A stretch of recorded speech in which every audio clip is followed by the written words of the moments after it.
Using no as a strategic filter, not just a boundary. Saying no allows us to focus on not just us, the team, on the right opportunities.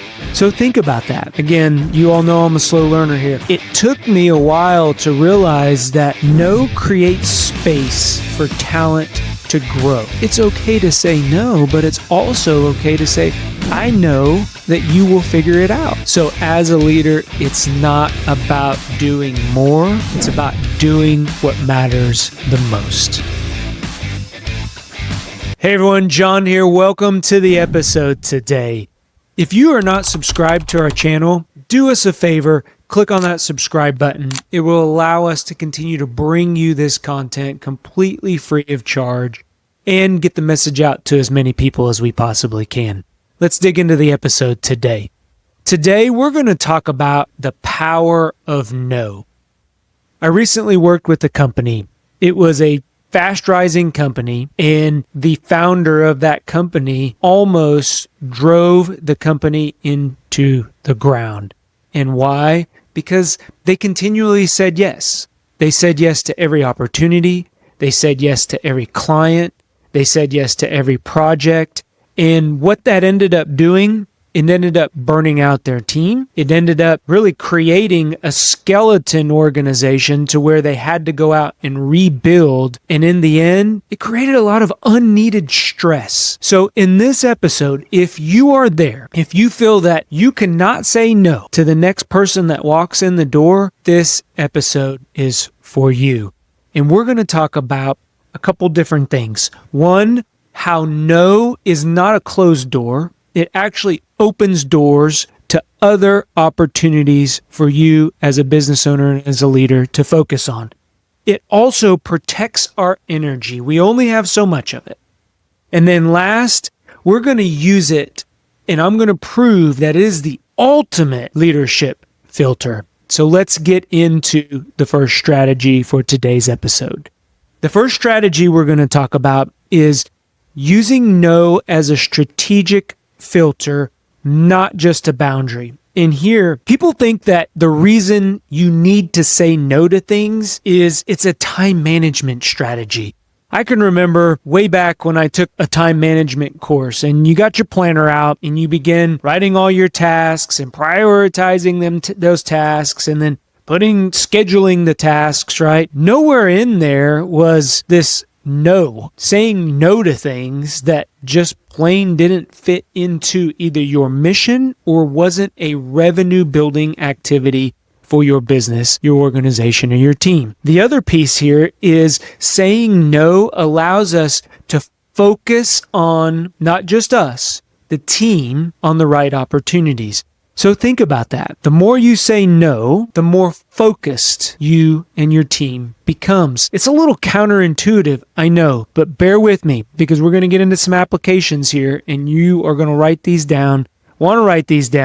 Get out your journals. I want this to be an active listening podcast for you guys to always be able to take away something. And if you listen to the end, there's going to be a challenge as always. So the first application as I was, working through, how have I helped people? How have I helped clients? How have I helped my teams, my businesses? Just use no as an opportunity, not necessarily as a boundary. And this first one is an opportunity matrix. So I simply draw a box. And within that box, I have two columns. The first column, there's a check, and I write the question up there. Does this help retain talent? Whatever decision I make, whatever I'm agreeing to, does it help retain talent? And then the second one, does this move us closer to our mission? So two columns. Does this help us retain talent? Does this help us move closer to our mission? And then I will list out all the activities that I'm either being asked to do or that are on my calendar. And I will put a check mark. If it does allow us to retain talent, but does not meet our mission or move us closer to that mission, that's a no-brainer. That's a no. If it checks both boxes, then that is something that we need to run into a priority matrix to figure out where it fits in our priorities. So that's the first application. The second one here, and this is difficult for leaders to do, especially startups, people who are just getting into business, because every client that calls you, emails you, walks in the door, sets up a Zoom invite, poses an idea to you, you do not want to say no. So for me, it's important that I take into account what the team can do. What's our threshold? And I'm all for pushing the team. I'm all for creating growth within the employee. But a lot of times when we say yes to things that we know our team can't deliver or the business can't deliver on, it brings in that added stress. It goes back to my example. This founder of this startup company, they were bright. They thought that the more they did or the more they said yes to, that meant that was hustle. And for me, I like to hustle. I like to innovate. I like to bring ideas to the table. But in the end, saying yes to things that you know your team can't deliver not only is just bad business, but you're going to fragment your team. They are going to burn out. So using no as the strategic filter for our organizations and our business, and not necessarily as a time management technique or to set up boundaries, is an important part as we get into the next two strategies. So the second strategy, and I love this, and it took me, again, you all know I'm a slow learner here. It took me a while to realize that no creates space for talent to grow. And again, some of these things, they're common sense, but they're not always common practice. So think through this, right? Listen to me here. When you say yes to a project, to a client, whatever that looks like for your organization, you are robbing your team of the ownership. And what I mean here, whenever you say yes to something, you've made the decision. Now, what you have to do is you got to go sell that decision to your team. Think about it this way, though. If you pitch that idea to your team, just as if they were pitching it, your client, your customer, your stakeholder was pitching it to you, and now you allow them, your team, your organization, to say yes, you have immediate buy-in. So you've already knocked out like 2 hurdles, creating awareness and creating desire in the whole change model. They've accepted the fact, the challenge, that they're going to take on this work. But if you just said yes to everything, it robs them of that ownership. Try it on. I want to take a quick break from the episode today to talk about a couple things. The first thing, less than 40% of our listeners are subscribed to our channel. You would be doing me a huge favor if you click on that subscribe button. It helps us grow our Go Be Great community and get this podcast out to as many people as we possibly can. The second thing, are you a small business owner that is drowning in the day-to-day operations? You're delegating tasks and you're still doing all the work. You're experiencing a high turnover. Maybe you don't have the systems and processes in place that you need to run a successful business.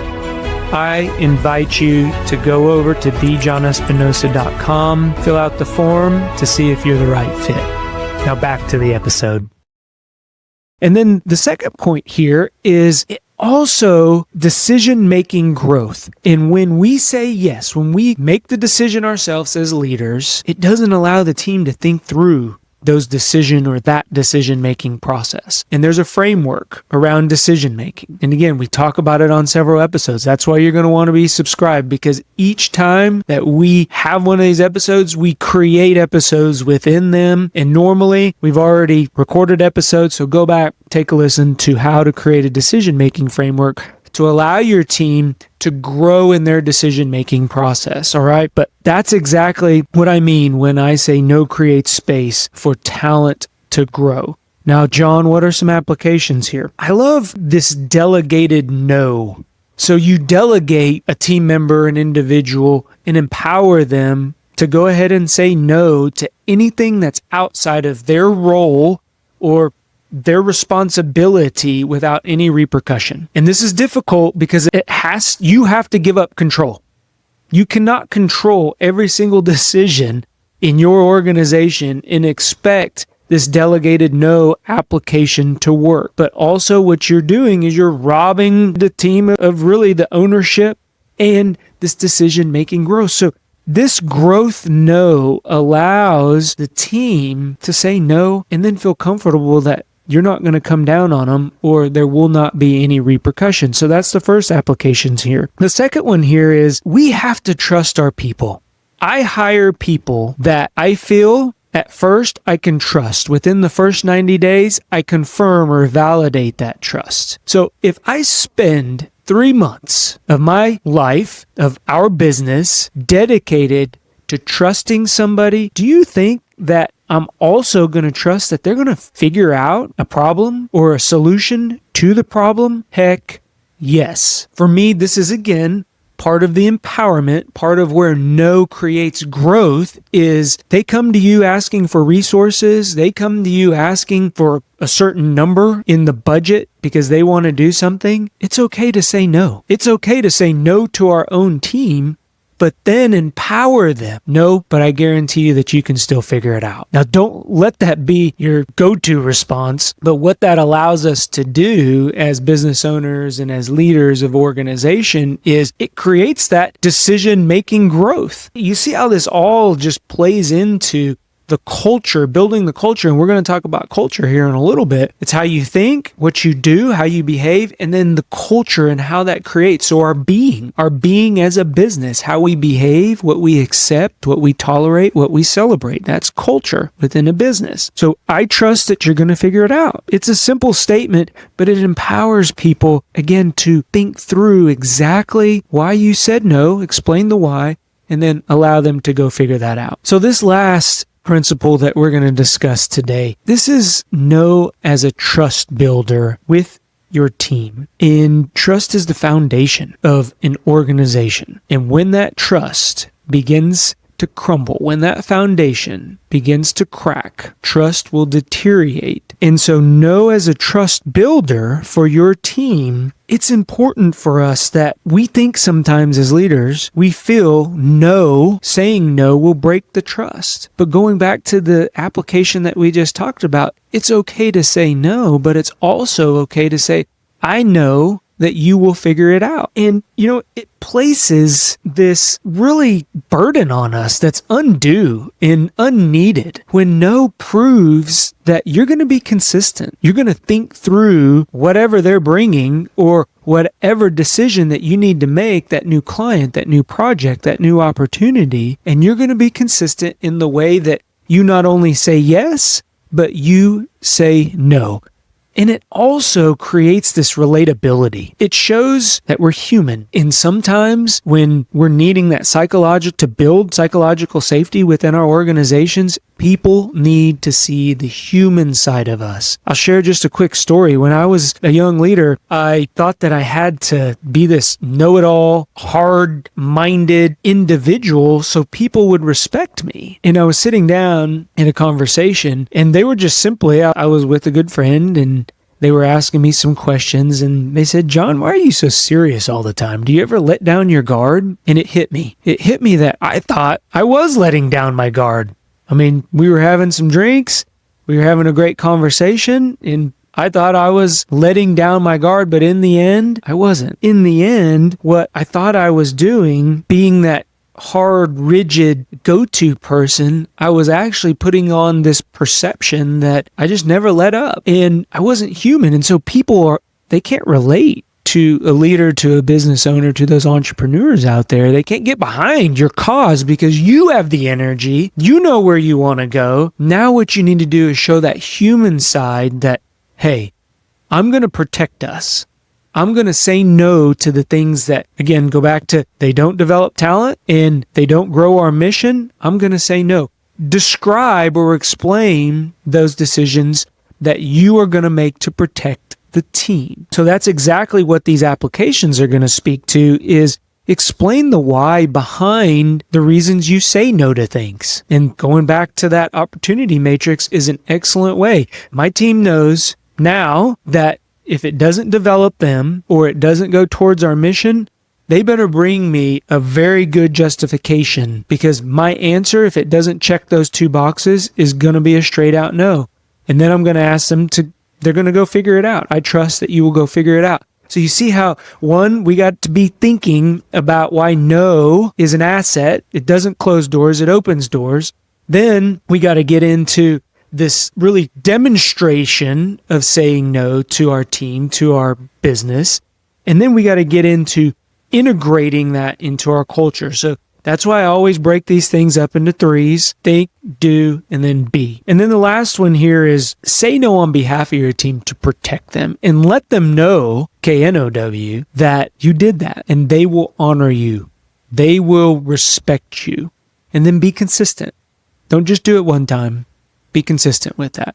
So that is how no is a trust builder with your team. One thing that I want to challenge you all listening to this podcast. Everybody I know that listens to this podcast is developing themselves, is looking for tips, strategies, things that they can go and implement. So here's the challenge. I want you to practice an intentional no, whether that's not taking a meeting, whether that's, and get ready for this, not accepting that client that's just throwing money at you because you know that one, maybe your team can't rise or you don't have the expertise and it lets you know where you're short and where you got to grow. Or maybe two, it's just not a good fit. I found that when I say yes to things just for the sake of money, it never really works out.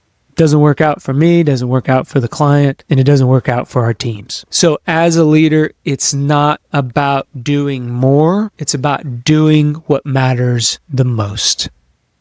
I believe in you. Go be great. Talk to everyone later. Bye-bye. If you like what you're hearing, do us a favor. Click on that subscribe button. Give us a thumbs up or leave a comment. That lets us know that what we are putting out benefits you. If you want additional information or resources or learn how to work with me, head on over to thejohnespinosa.com, because when we become better versions of ourselves, it helps us get others to where they're going. Go be great. Talk to everyone later.